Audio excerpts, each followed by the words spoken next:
Welcome back to FHTV Plus. Today we are talking to Monts from Big Six Bants about his beloved title winners, Liverpool. Monts, how you doing, bro? I'm all good, man. I'm all good. One step away from number 20, man. Feeling a bit surreal, but here we are, man. Here we are. Well, one step away, and that one step happens to be against, Tottenham Hotspur at Anfield. Are you worried you might come unstuck to Ange and his possible Europa League winning team? Do you know what? Not really. Usually, I think Tottenham and Liverpool tend to be a very it's always a game with loads of goals or no goals at all. 6-3 at your place. Do you know what I mean? Remember the 4-3 when it was 3-0 up, that game as well. There's always a lot of goals. I just think because both teams are so robust and no one really wants to defend it all. But what I would say, I think because listen, Europa League is your season savior. Let's be honest. And I know you've got a very favorable semi-final to look forward to. So I think for me, I think that's what's going to be at the back of Ange's mind. Probably at the front of Ange's mind, to be fair. I know he's probably going to do something insane and play his first team against Liverpool when he doesn't need to. But I think one eye is going to be on the Europa League. I think for Liverpool, even though I don't like people saying, you must beat Tottenham to win the league. No, we just need 3 points to win the league. So, it doesn't matter who it's against. Yeah, it doesn't really matter who it's against. I mean, would I like it to be against a Chelsea? For Lavia, Caicedo to be giving us the God of Honor? Listen, I mean, who would I to turn that down? The opportunity to do that. If it was against an Arsenal after all the smack they've been talking all season, I wouldn't mind it.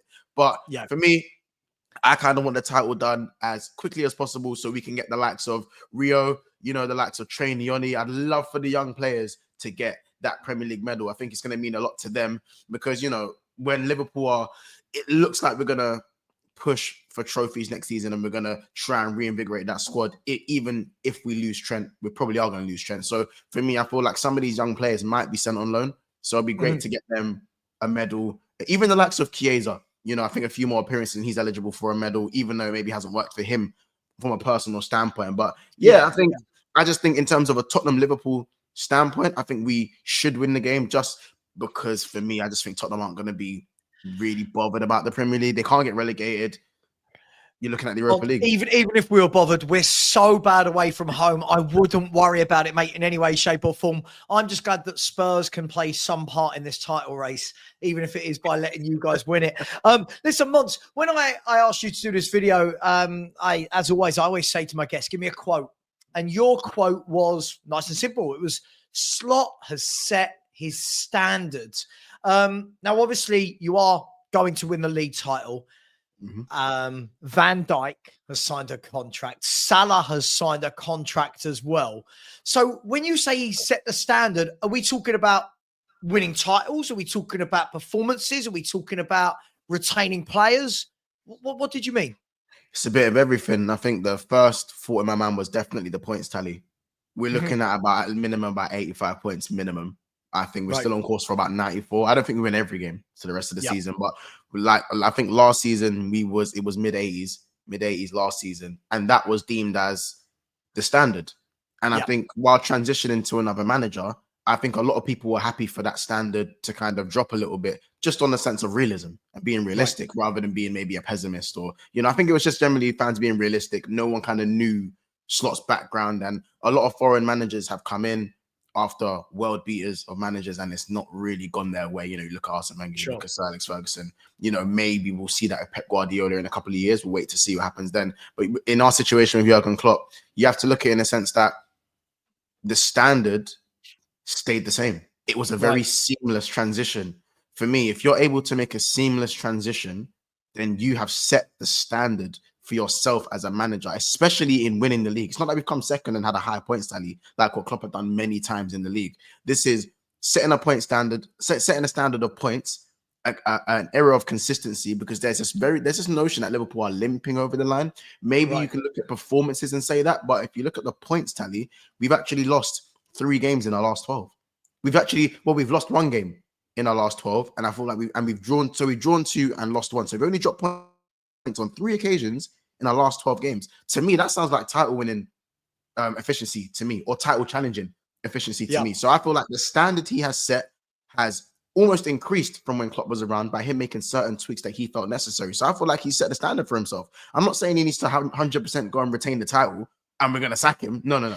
I just feel like he has showed tactically what he can do with players that aren't necessarily his and know how to tweak things to but yeah, there's still improvements to be made though. Do you think that before we look to next season, if we look at this season, the title, let's be brutally honest, has been done, bar the shouting, the title's been done for months. Like this has been the worst title race I can ever remember. If I'm going to be honest, there hasn't been a title race. No, not really, no. So do you put this season down to, has Slot been that great? Has he come in and been that great and he's adapted amazingly? Do you put it down to City dropping off? Is it that Arsenal, everyone said that Arsenal would be the ones that take that crown if City ever drop off? Is it an amalgamation of the three? What's happened this year for Liverpool to win it? What I'd say is that I definitely think it's an amalgamation of the three. That's probably a good way to put it. I do feel like at first I was very much in favor of the first thing you said, that the league quality is just really poor this season. I did put it down to that. I put it mostly down to that because I looked at some of our results and I thought, if City were in their scintillating form, how well would Liverpool be doing? And would we drop even more points due to just the pressure alone? How would we fare? But then I kind of thought to myself, well, actually, just down to mathematics, if the teams outside of the traditional top six rapidly improved, then naturally we're going to think the league is worse. Because if the Brentfords, the Bournemouths, the Crystal Palace, the Aston Villas, the Newcastle Uniteds, if those teams were to go like this, mathematically, points have to get taken absolutely elsewhere on the table. They can't go up the table without other teams coming down it, right? Absolutely. Yeah, 100%. So I'm not going to put it entirely on the mid-six. I like calling them the mid-six teams. I'm not going to put it entirely on the mid-six teams completely looking like, because for me, I believe the mid-six teams have better managers than the top six teams. Not like the mid-six, all of them, but if you look at, for me, Areola and Ange, there's a conversation there. If you look at Amorim, I know Amorim actually has clout before he's come to Manchester United and he's won things, but you look at some of the other managers, I think Eddie Howe is a brilliant manager. Agreed. Do you know what I'm saying? I think Hertzler has done a brilliant job with Brighton with the stand. But I know the pressure is different manager in the mid-six and the big six. But, with what Hertzler has done, if you look at Unai Emery, the trophies that he's got in his bank account, do you know what I'm saying? So I think there are conversations between some of the managers in the big six compared to the managers in the mid-six, simply because I think if you were offered a Unai Emery tomorrow, I think you take it. If you were offered an Areola tomorrow, I think you take it. If you were offered an Eddie Howe tomorrow, debatably, I think you think about it. If you were offered a Hertzler, I think you think about it. So there is a conversation between the managers. There's a really good crop of managers that are almost in that mid-six that are maybe either waiting for their next step or maybe waiting for their club to be backed. Regardless of what it is, the points have to come from somewhere. And I do think that the top six teams have simultaneously got worse, as well as the mid-six teams considering being better. And that is why 3 points separate third and seventh. That's why. So no, listen, absolutely. And this is why I think it's going to be really interesting, no matter how much people want to talk about this season being an anomaly for so many reasons. There's no title race, there's no relegation battle either, if we're going to be brutally honest. Next season, let's bring this back to Slot. Next season, Newcastle look like they're going to get Champions League football. If they do, they've got the backing. We know they've got the money now. They've sorted out PSR issues. Isak will stay. Players like Hall and Livramento and Tonali are just getting better and better. Aston Villa look like Aston Villa are something like 96% of their turnover is going on wages, so they're going to go up there. And Unai Emery's great. City, they can't. Surely City are going to come again with some big signings. Arsenal are going to go again, maybe a Gyökeres. Arguably, there is a question in it. Arguably, is next season going to be the one where we really see what Slot is about? 100%. Where some of those other teams that have had differing fortunes this year get back into that kind of title race. 100%, bro, 100%. Because with Man City, let's be honest. The way Man City operate, they went and spent about 200 million in January, just gone. So you'd be crazy to think that they're not going to go again. You know, Arsenal have a new sporting director. They have the new sporting director, so they're going to go again. So as you said, not to shadow everything that you just asked, but as you said, I feel like not just for the other teams around, but for Arne Slot, he is going to lose one or two players. He is going to change things up. He wants to transition this Klopp team into a slot team. And we still don't know what a slot team looks like. We are completely blind to that. You know, we've seen examples of managers doing really well with what they've been given, and then when they get what they want, it doesn't quite suit the league. A certain other Dutch manager that was here, so that was on the other side. So you know, it's not just because he's done well with Jurgen Klopp's team, it's not a seamless transition to say that he's going to do well once he gets his players, because I feel like his style of play is not too, he said himself, he hasn't changed too much in the system. He's kept the pressing the same. He's kept the intensity the same. What he's done is on the ball, he's just made things a bit more rigid and made us taken away a little bit more on the offense and put a little bit more on the two banks of four. So we're able to sit back a little bit more. We're not always leaving Van Dijk and Konate in 1v1, 2v3s situations anymore. It's not that. We're not as risky when it comes to transitions. It's not always every day we outscore and we defend in crazy transitions. And I feel like that has helped us injury-wise. We've always had a few injuries that's kind of hampered us at times. I think it has helped with our fitness. And if he's smart enough to make the tweaks that Jurgen Klopp couldn't make or didn't want to make because of his stubbornness due to his own success, then I feel like it's a whole nother universe. It's a whole nother multiverse that we're going to see next season as to how many changes there are going to be. Because if there aren't too many crazy changes, I would expect the boys to go again, regardless of what teams are stepping up. But if you ask me, is it going to be more difficult? 100%. A, we've never retained the Premier League before.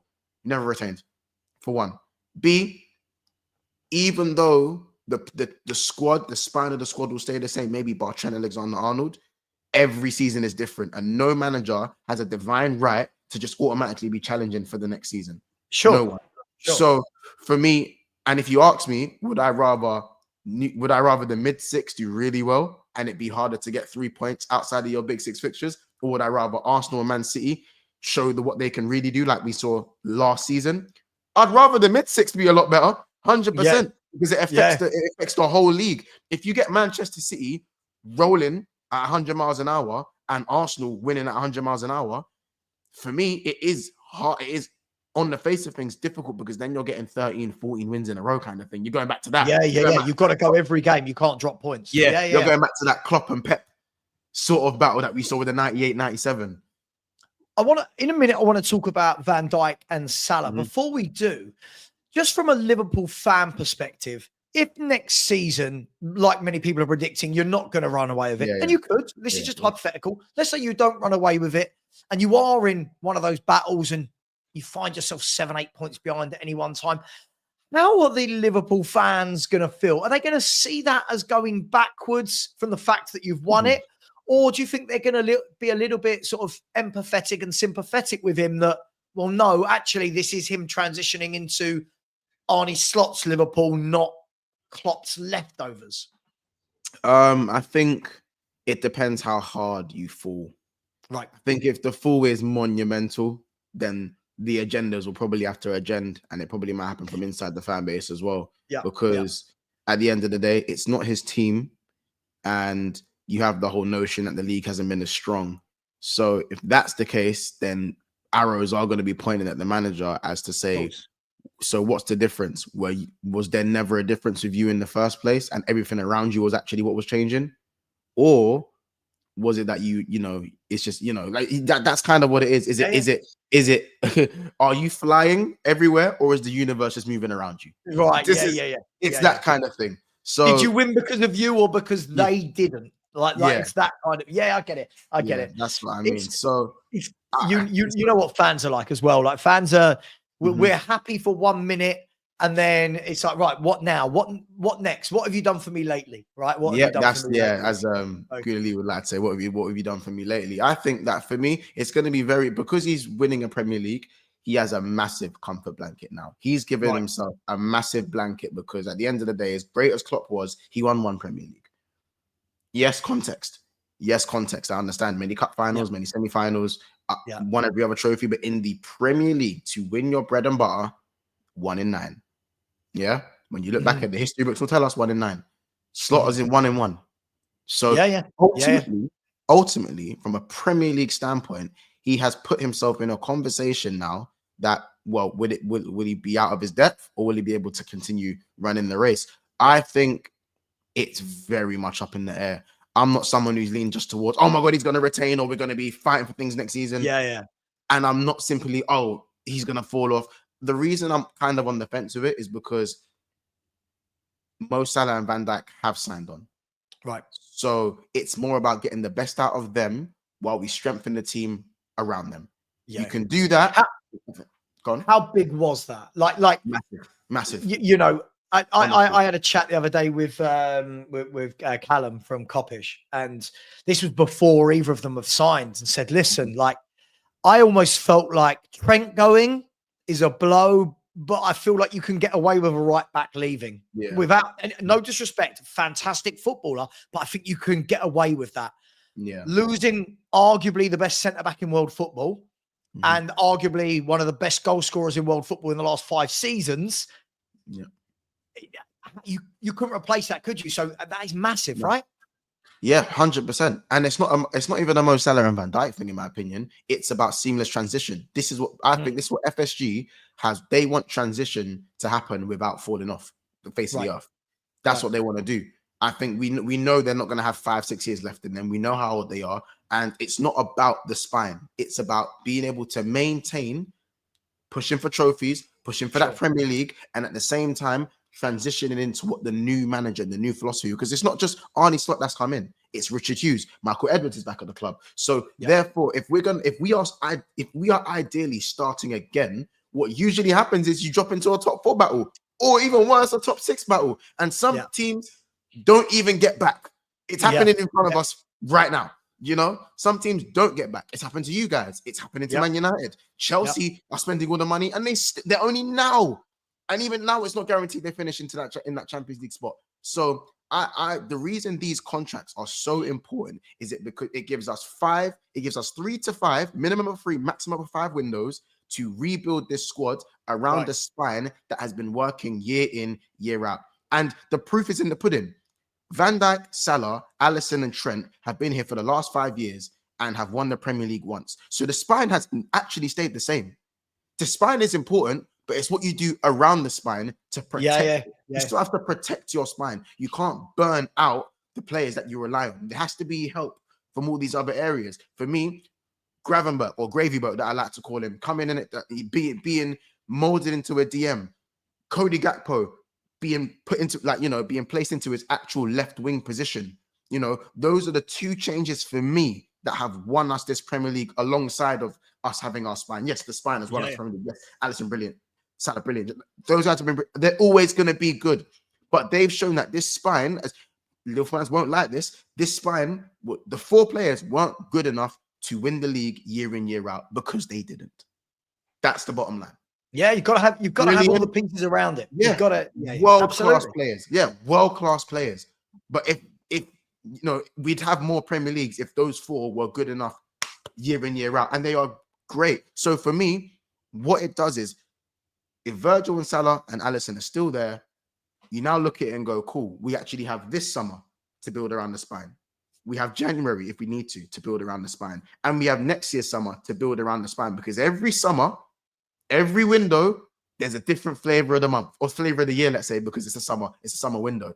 This year, we know it's Isak. Last year, it was Joshua. The year before that, it's Oshiman. The year before that, it's Vlahovic. Do you see what I'm saying? So there's going to be someone else who likes, you know, you look at CDMs. It was Caicedo one year. The year before that, it was someone else in DM that everyone wanted. I can't remember. It was someone, but you know, just what I'm saying. Every year, there's a player in a position that is the flavor that are having their breakout season or something like that. And I feel like if those 3 players left, Liverpool would be forced to have an overhaul that I think might have been a bit detrimental. Too many wholesale changes in one window.